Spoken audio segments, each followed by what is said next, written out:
President Trump's inaugural committee is facing more heat from federal prosecutors, but it's not part of the Mueller probe. This time it is a subpoena from the Southern District of New York, and it is a sign that investigations will continue long after the special counsel is done, which, if you listen to Senator Sen Grassley just moments ago, in his view, could be soon. When do you expect to see the special counsel's report? Within a month, if we see it. I look at it from this standpoint. I don't care what the report says. We paid $25 million, maybe $35 million to do it, and the public ought to know what their $25 or $35 million bought. CNN national security analyst James Clapper, the former director of national intelligence under President Obama, as well as just 50 years or so in the intelligence community. Thanks very much for joining us. Thanks, Jim.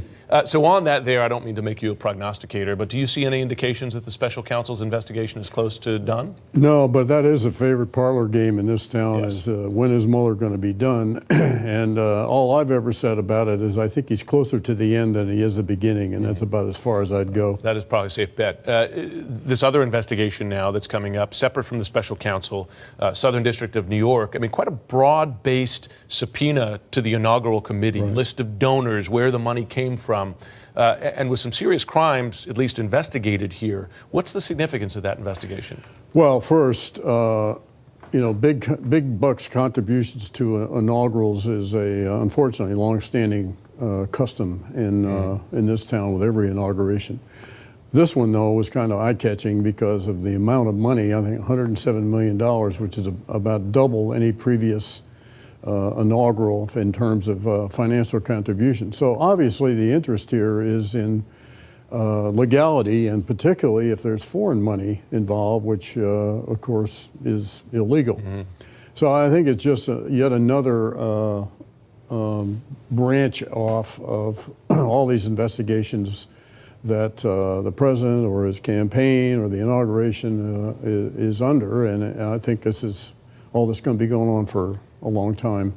Based on what you know about intelligence, and you know a lot, would a donation to inaugural committee be a way that a foreign power would seek to influence an administration? Well, certainly. I mean, this is the objective here for a foreign country, whether an adversary or not, but particularly an adversary, would be to gain access, influence, leverage, if possible, access to the president himself or to influence policy, whatever.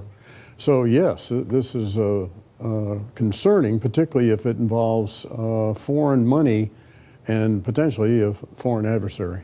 We have the president now. He probably will not announce it tonight, but soon we expect him to announce a second summit with the North Korean leader Kim Jong-un.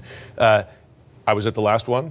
You know a lot about what happened there. There weren't commitments made by North Korea under the president's own standard of complete, verifiable, and irreversible, and there haven't been any since then. Is there value in those two leaders sitting across from each other? Well, I supported the Singapore summit. I thought it was a good idea because my own observations and my dealings with the North Koreans were they are stuck on their narrative, we're stuck on ours, and the only way that's going to change is if the bigger partner, read the United States, changes the narrative.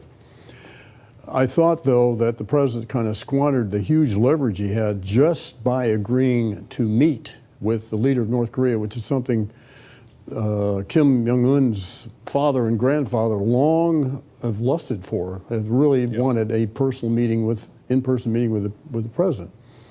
But I don't think we got much out of that, and then he kind of gratuitously gave away our joint exercises. And by the way, the North Koreans understand exactly what those exercises are for. They're defensive in nature, and the North Koreans know that. So hopefully this time there'll be some more thought given to some objectives and potentially some gain for us.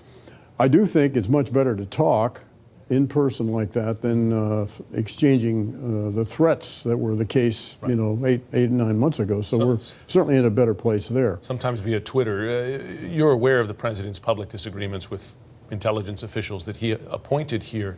There's an interesting story beyond that the Time magazine is quoting several officials who say that the president's intelligence briefers have been instructed to withhold from him intelligence that contradicts his publicly stated views.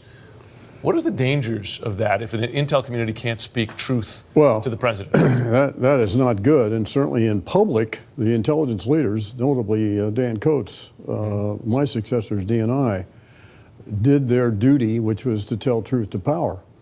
It's perfectly permissible for policymakers, to include policymaker number one, meaning the president, to ignore, accept, or reject intelligence as he or she sees fit. I would observe that doing that repetitively, routinely, over a period of time on multiple issues is dangerous to the country and to a presidency.